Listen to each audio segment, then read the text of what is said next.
வெளிநாடு வாழ் தமிழர்கள் நீங்க செய்ய வேண்டியது என்னன்னா, எனக்கு ஒரு ஆசை, உங்களை தாழ்மையா நான் கேட்டுக்கிறேன். இங்க இருக்கக்கூடிய தமிழர்களுக்கு நேற்று கூட ஒரு நிகழ்ச்சிக்கு போயிருந்தேன், ஈமான் கல்ச்சரல் சென்டர். மிரண்டுட்டேன்.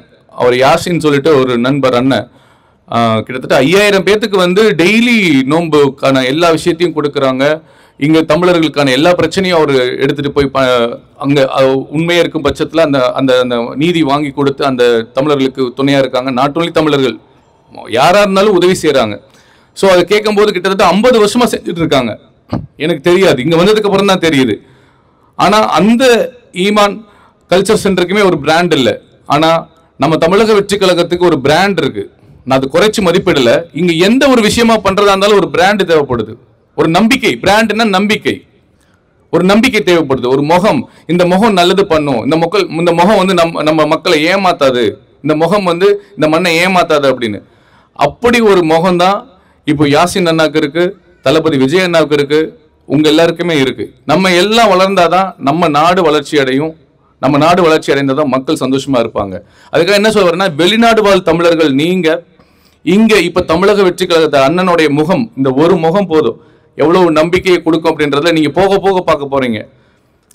அந்த முகத்துல வச்சுட்டு இன்னும் என்னோட ஆசை என்னன்னா, உலக நாடுகள் எங்க இருந்தாலும் தமிழனுக்கு எந்த பிரச்சனைனாலும், தமிழன் இல்லை இந்தியர்களுக்கு எந்த பிரச்சனாலும் இல்ல, எந்த மனுஷனுக்கு எந்த பிரச்சனாலும் ஆள் வந்து நிற்கிறது நம்ம தமிழக வெற்றி கழகமாக தான் இருக்கணும்ன்றத உங்களுக்கு தாழ்மையா கேட்டுக்கிறேன்.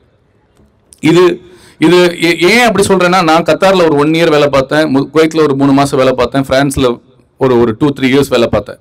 நான் 2004 இருந்து 2008 வரைக்கும் இந்த வேலையை பார்க்கும்போது நான் பார்த்து அனுபவம் பட்ட விஷயம் என்னன்னா, நம்ம தமிழ்நாடு மட்டும் இல்லாம பாகிஸ்தான், பங்களாதேஷ், ஸ்ரீலங்கால இருந்து வந்தக்கூடிய லேபர் எவ்வளவு வேதனை, எவ்வளவு பிரச்சனைகளை அனுபவிச்சாங்க, எவ்வளவு கொடுமைகளை அனுபவிச்சாங்கன்னு நான் கண் கூட பார்த்துருக்கேன்.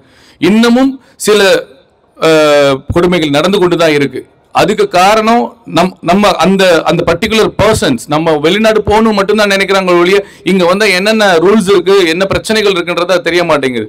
ஸோ அப்படி வரக்கூடிய நம் உறவுகளுக்கும் நம் பாதுகாப்பா இருக்கணும். அதுக்கு நீங்க எல்லாம் துணையா நிக்கணும், நீங்க எல்லாம் ஒற்றுமையா இருக்கணும்ன்றத நான் தாழ்மையா கேட்டுக்கிறேன். அண்ட் நிறைய நாட்டில் சிங்கப்பூர்ல இருந்து வந்து மாநாட்டுக்கு வந்தாங்க, துபாயில இருந்து வந்தாங்க, நார்வேல இருந்து வந்தாங்க. ஆனா உங்களுக்கு ஒரு பெரிய பெருமை, துபாயில தான் ஒரு குட்டியா ஒரு பெரிய ஈவெண்ட் பண்ணி இதை நிறைய பெருசா பண்ணிருக்கீங்க.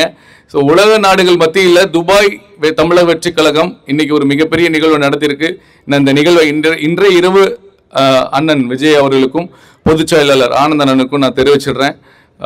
உங்களுடைய இந்த ஒற்றுமை, அதாவது இங்க என்னன்னா எல்லாருக்குமே ஒரு இண்டிவிஜுவல் அஜெண்டா இருக்கு, இண்டிவிஜுவலான ஒரு விஷயம் இருக்கு. இருந்தாலும் பொதுநலம் வரும்போது நம்ம எல்லாத்தையும் மறந்துட்டு ஒன்னா வந்து நீங்க ஒரு மாசத்துல 1 நாள் 2 நாள் நம்முடைய வளர்ச்சிக்கும், அதாவது தட் மீன்ஸ் உங்களுடைய வளர்ச்சிக்கும், நம்ம நாட்டோட வளர்ச்சிக்கும், இந்த நாட்டோட வளர்ச்சிக்கும் நீங்க 1 நாள் உட்கார்ந்து பேசி திட்டம் போட்டு பண்ணீங்கன்னா கண்டிப்பா நம்ம அடுத்த கட்டத்துக்கு போகலாம். உலக நாடுகள் முழுக்க தமிழக வெற்றி கழகத்தோட தோழர்களுடைய அந்த ஒரு பவர் என்னன்றதை நம்ம காமிக்கலான்றது என்னுடைய ஒரு ஸ்ட்ராங்கான பாயிண்ட். ஸோ கண்டிப்பான முறையில் இன்னைக்கு மட்டும் நீங்கள் விட்டுறாம இது ஒரு நம்ம இன்னைக்கு ஒரு நிகழ்ச்சி நடத்தணுன்றது மாதிரி இல்லாமல் மாதம் 1 நாள் சந்திச்சு நீங்கள் ஆலோசனை கூட்டம் நடத்துங்க. எல்லாருடைய ஃபீட்பேக்கும் வாங்குங்க. இங்கே என்ன பண்ணலாம், இந்த கண்ட்ரியில் நீங்கள் என்ன பண்ணலாம், பெட்டராக என்ன பண்ண முடியும், அந்த மாதிரி யோசிச்சு நிறைய விஷயங்கள் நீங்கள் பண்ணணும்னு நான் உங்களை தாழ்மையாக கேட்டுக்கிறேன். அண்ட் எண்ட் ஆஃப் த டே இது வந்து இப்போது மனிதநேயம் அழகா சொன்னாங்க மாயா, மனிதநேயம் இருந்தால் ஒற்றுமை இருக்கும், ஒற்றுமை இருந்தால் வளர்ச்சி இருக்கும், வளர்ச்சி இருந்தால் எல்லாருக்குமே சந்தோஷமா இருக்குன்னு நான் பேச நினைச்சது அவங்க சொல்லிட்டாங்க, பாதி பேசினது அவங்க சொல்லிட்டாங்க. திரும்பவும் நான் அவங்க கருத்தை வலியுறுத்தி பிறப்புக்கும் எல்லா உயிருக்கும் என்ற கொள்கையின் அடிப்படையில் நமது தளபதி அண்ணன் விஜய் அவர்களோட வழியில தமிழ்நாட்டு மண்ணுக்கும் மக்களுக்கும் நம்ம உழைக்கிறதுக்கு நம்ம ரெடியா இருக்கணும். யார் வந்தாலும் நம்ம வரவேற்போம். தலைவர் தளபதி விஜய் அண்ணா வழியில பொதுச் செயலாளர் ஆனந்த் அவர்களுடைய ஆலோசனைப்படி நம்மளோட பயணத்தை நம்ம தொடர்ந்து செஞ்சுட்டே இருப்போம். நம்மளால் முடிஞ்ச அளவுக்கு இந்த மண்ணுக்கும் மக்களுக்கும் மாதம் 1 நாள் 2 நாள் சேவை செய்வோம் என்று கூறி